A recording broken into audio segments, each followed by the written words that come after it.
Welcome to SK குக்கிங்க. இன்றைக்கி என்னோடய ஸ்டைலில் தாங்க எம்டி தால்ச்சா எப்படி பண்ணலான்றதை வீடியோக்குள்ளே போய் பார்க்கலாம் வாங்க. அதுக்கு ஒரு குக்கரில் வந்துட்டு ஒரு 1/4 கப் அளவு கடலைப்பருப்பும் 1/4 கப் அளவு துவரம்பருப்பும் இதுக்கு தேவையான தண்ணி முழுகிற அளவுக்கு தண்ணி ஊற்றினா போதும். இதை ஒரு 1/4 டேபிள் ஸ்பூன் மஞ்சள் போட்டுக்கோங்க. இப்போ ஒரு 3 விசில் விட்டு தனியாக எடுத்து வச்சுக்கோங்க. இந்த சைடு இன்னொரு பேன் வச்சுருக்கேன். அந்த பேனில் வந்துட்டு ஒரு 3 டேபிள் ஸ்பூன் ஆயில் விட்டுருக்கேங்க. ஆயில் விட்டதுக்கப்புறம் பார்த்திங்கன்னா 2 பட்டை 2 கிராம்பு இதில் போட்டுக்கோங்க. போட்டதுக்கப்புறம் பார்த்திங்கன்னா 1 டேபிள் ஸ்பூன் சோம்பு எடுத்துக்கோங்க. அதையும் இதில் கொஞ்சம் பொரியிற அளவுக்கு போட்டுக்கோங்க. பொரிஞ்சதுக்கப்புறம் நம்ம ஒரு 2 வெங்காயம் வந்து நீட்டு வாக்கில் கட் பண்ணி வச்சுருக்கோம். அதையும் ஒரு 4 பச்சை மிளகா, ஒரு கொத்து கருவேப்பிலை இது 3த்தையும் சேர்த்து நல்லா வதக்கிக்கலாங்க.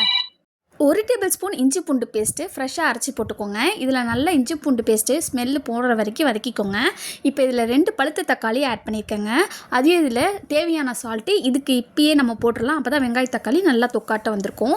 இப்போ பாருங்கள் நல்லா வெங்காய தக்காளி வதங்கிருச்சு. இதுக்கு வந்துட்டு நான் உருளைக்கிழங்கு, முருங்கைக்காய், கத்திரிக்காய் நீங்கள் எவ்வளோ வேணால் சேர்த்துக்கலாங்க. காய் நிறையா போட்டிங்கனாலே டேஸ்ட் நல்லதாக இருக்கும்.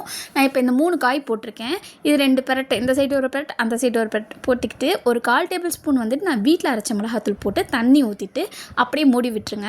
இப்போ ஒரு நெல்லிக்காய் சைஸ் அளவு வந்து புளி ஊற வச்சு தனியாக வச்சுருக்கேங்க. இப்போ ஒரு 10 நிமிஷம் கழிச்சு எடுத்து பார்த்திங்கன்னா நம்மளோட காயெல்லாம் சூப்பராக வெந்திருக்கும். நம்ம வேக வச்ச பருப்பையும் இதில் ஆட் பண்ணிக்கலாம். ஆட் பண்ணி நல்லா ஒரு கொதி விட்டுக்கலாங்க. இப்போ கொஞ்சம் கொத்தமல்லி போட்டு மூடி போட்டு அப்படியே விட்டுருங்க. நல்லா கொதி வரட்டும். இந்த பருப்போட கொதி வந்ததுக்கப்புறம் நம்ம மாங்காய் வந்துட்டு புளிப்பு லைட்டாக இருக்கிற மாங்காய் பார்த்து நம்ம ஆட் பண்ணிக்கலாங்க. ஏன்னா நம்ம ஆல்ரெடி வந்து புளி வந்து கரைச்சி இதில் ஊற்றிருக்கோம். அதனால் லைட்டாக இருக்கிற புளி மாங்காய் வந்து நீங்கள் அதில் ஆட் பண்ணிங்கன்னா நம்ம தால்ச்சாவோட ஃப்ளேவரே சூப்பராக இருக்குங்க. இப்போ நான் மாங்காய் வந்து ஆட் பண்ணிட்டேன். நம்ம இந்த புளியும் இப்போ கரைச்ச புளியும் இது 2த்தையும் ஒன்றா இப்போ ஆட் பண்ணிவிட்டு அப்படியே ஒரு 5 நிமிஷம் சிம்லேயே வச்சு மூடி போட்டு விட்டுருங்க. இப்போ 5 நிமிஷம் கழிச்சு எடுத்திங்கன்னா நம்மளோட மாங்காய்லாம் உள்ளே நல்லா வெந்திருக்கும். இப்போ நம்மளோட சூப்பரான எம்டி தால்ச்சா சூப்பராக ரெடி ஆயிடுச்சுங்க. இந்த வீடியோ பிடிச்சுன்னா லைக் பண்ணுங்கள், ஷேர் பண்ணுங்கள், கமெண்ட் பண்ணுங்கள், சப்ஸ்கிரைப் பண்ணுங்கள், கூடவே பெல் பட்டனை கிளிக் பண்ணுங்கள். இந்த மாதிரி நீங்கள் வீட்டில் செய்வீங்களான்றதை கமெண்ட் பண்ணுங்கள். பாய்.